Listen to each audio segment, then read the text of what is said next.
सभी बच्चे ध्यान दें। आज हम न्यूटन्स लॉ ऑफ मोशन पर आधारित कुछ न्यूमेरिकल्स करेंगे। आप ब्लैक बोर्ड पर ध्यान दीजिए। न्यूमेरिकल है ए hammer of mass 1 kg moving with a speed of 10 meter per second strikes the head of a nail of negligible mass and drives it 10 centimeter into a block of wood. Find first A part है the acceleration during impact, B part है time interval of impact and C part है impulse. इस question को करने के पहले हम यहाँ एक चित्र देखेंगे। यहाँ पर एक ये हैमर है, ये नेल है और ये ब्लॉक ऑफ वुड है। हैमर जब नेल पर स्ट्राइक करता है तो नेल ब्लॉक ऑफ वुड के अंदर 10 सेंटीमीटर धंस जाती है। यहाँ पर हैमर की इनिशियल वेलोसिटी गिवन है और जब ये धंस जाती है तो हैमर रुक जाता है, उसकी वेलोसिटी 0 हो जाएगी। इसी आधार पर इस क्वेश्चन को करेंगे। तो यहाँ सबसे पहले दिए गए डेटा लिखेंगे। Mass of the hammer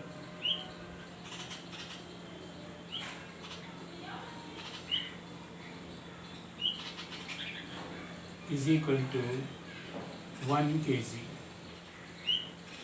Initial velocity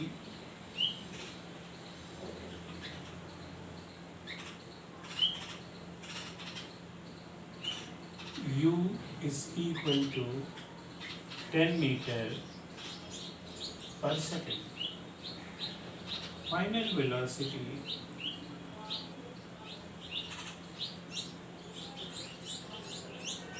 v is equal to 0. Distance traveled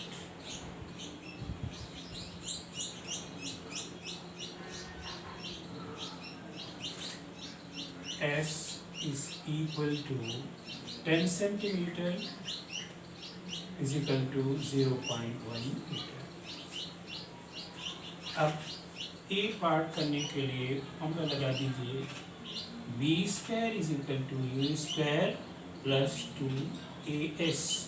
we square की जगह 0 रख दीजिए एंड यू स्क्वायर 10 का स्क्वायर प्लस 2as की जगह पर लिख देंगे 0.1 मीटर। 0.1 लिख दिया गया।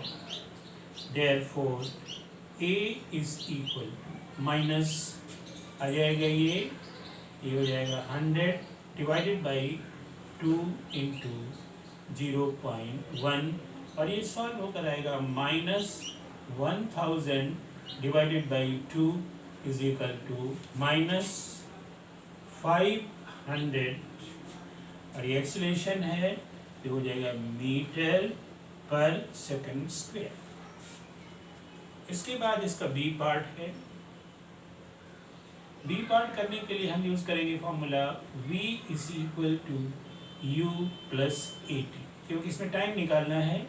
यहाँ 0 हो गया, u की जगह 10 प्लस एक्सीलरेशन की जगह -500 इंटू t।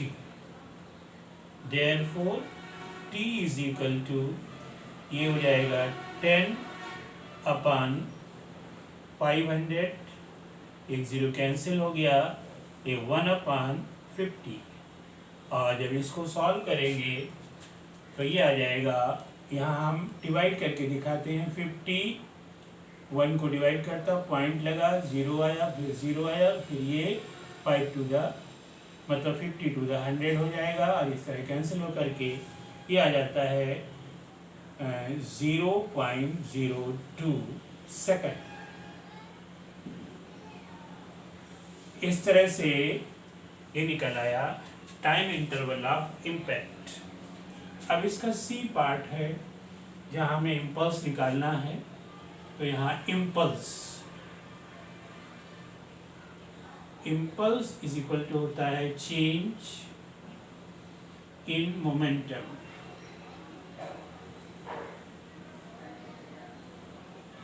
यहाँ ध्यान दीजिएगा, ये हो जाएगा mv minus mu। m common ले लेते हैं तो हो जाएगा v माइनस u। m की वैल्यू है 1 kg, 1.0 इंटू v v 0 है, माइनस u 10 मीटर पर सेकेंड है, और ये मल्टीप्लाई हो जाएगा तो ये आ जाएगा -10 kg मीटर पर सेकेंड। ये इम्पल्स आता है, इसको न्यूटन सेकेंड भी कह सकते हैं। इस तरह से ये क्वेश्चन सॉल्व हो जाता है। सभी बच्चे ध्यान रखें, क्वेश्चन कठिन नहीं होता है, सिर्फ आपको ये ढूंढना होता है कि कौन सा फार्मूला किस जगह लगेगा। इसलिए सभी बच्चे समझकर आगे क्वेश्चन करने का प्रयास करेंगे।